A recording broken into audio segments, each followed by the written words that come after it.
এদিন আমার সাথে খারাপ হওয়ার কথা। ওইদিন আমার সকালে ঘুম থেকে ওঠার পর রাত পর্যন্ত আমার সাথে খারাপ হয়, একটার পর একটা। আমি কোথাও বাড়ি খাই, হাত থেকে কিছু পড়ে যায়, কিছু হারাই ফেলি, মন খারাপ হয়ে যায় কোনো না কোনো কারণে। তো ওই দিনও আমার সকাল থেকেই মন খারাপ ছিল। তারপরও ঘরের কাজ করতেছিলাম, আলমারিটা একটু গুছাইছি, কয়েকটা কাপড় বাদ দিলাম, আলমারিতে কাপড় জায়গা নেয় না, তারপরেও কিছু পরার নেই। যাই হোক, ছেলেকে ঘুম পাড়াইছিলাম, হুট করে ফোন আসছে। তো মোবাইল নর্মালি সাইলেন্টই থাকে, দূর দিয়ে আসি, রিং হতেছিল, সাইলেন্ট ছিল না ওই দিন। এসে দেখে মোবাইলটা ভাইঙ্গা চুরমার, পিছনের অবস্থাটা। হাত থেকে নর্মালি মোবাইল সবসময় পড়ে, কিন্তু আমার রিসেন্ট নিউ মোবাইলটা হাতের থেকে পুরো ভাঙে গেছে।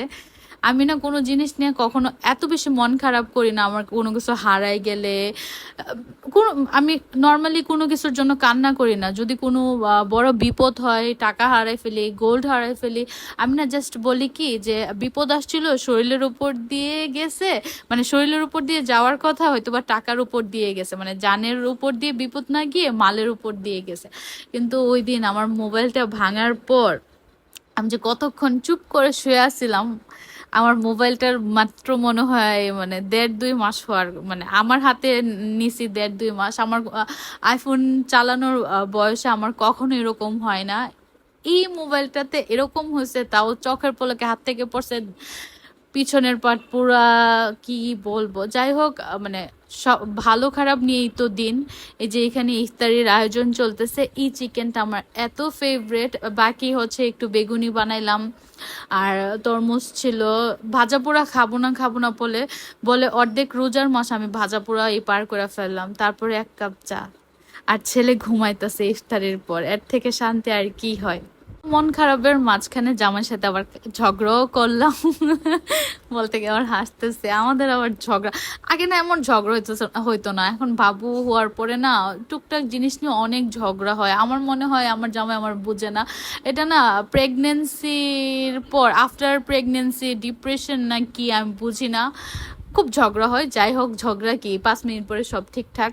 শুক্র আলহামদুলিল্লাহ। সবাই আমাদের জন্য দোয়া করবেন, আমাদের মধ্যে যেন ঝগড়া না হয়। ওই দিন অনেক ঝগড়া হয়েছে, মানে আমার অনেক রাগ হয়েছে। তো ঝগড়া তো টুকটাক ঝগড়া, কিন্তু আমার অনেক রাগ হয়েছে। আমি কি করছি, মজা কইরা পেঁয়াজু মাখাইছি, ভাতছি, সুন্দর করে ভাত রান্না করছি, গরম গরম ভাত রান্না কইরা প্লেটে নিয়া সুন্দর করে সেহেরি খায়া শুয়ে পড়ছে। আমি ওরা ডাকও দেই নাই। আমার এত মেজাজ খারাপ ছিল। আর আমি একটু সাউন্ড করে করে সবকিছু করতেছিলাম যেন আমার জামাই দেখে, আর মানে ওর খিদা লাগে, ওর লালুস লাগে, এরকম আর কি। মানে এটা কিন্তু বেস্ট একটা কম্বিনেশন, গরম ভাত আর পেঁয়াজু। কার কার এই কম্বিনেশনটা পছন্দ, মানে গরম ভাতের সাথে পেঁয়াজু পছন্দ, অবশ্যই কমেন্ট করে জানাবেন। আর ঝগড়ার কথা যে বললাম, হয়তো বা আপনারা মনে করতে পারেন আমরা মনে হয় অনেক ঝগড়া করি। জামাই বোর মধ্যে ঝগড়া হবেই, স্বাভাবিক। আর আমার জামাই কিন্তু সত্যিই লালুজ লাগছে। আমি খাওয়ার পর আমি খাবারগুলো রেখে দিয়েছিলাম সুন্দর করে, ও উঠে নিজে নিজে খায়া নিছে। আর প্রতিদিন রোজার ব্লগ দিতে পারতেছি না, একদম পিছাই গেছি। ইনশাল্লাহ রেগুলার হব। সবাই ভালো থাকবেন, আল্লাহ হাফেজ, দেখাবে নতুন ব্লগে।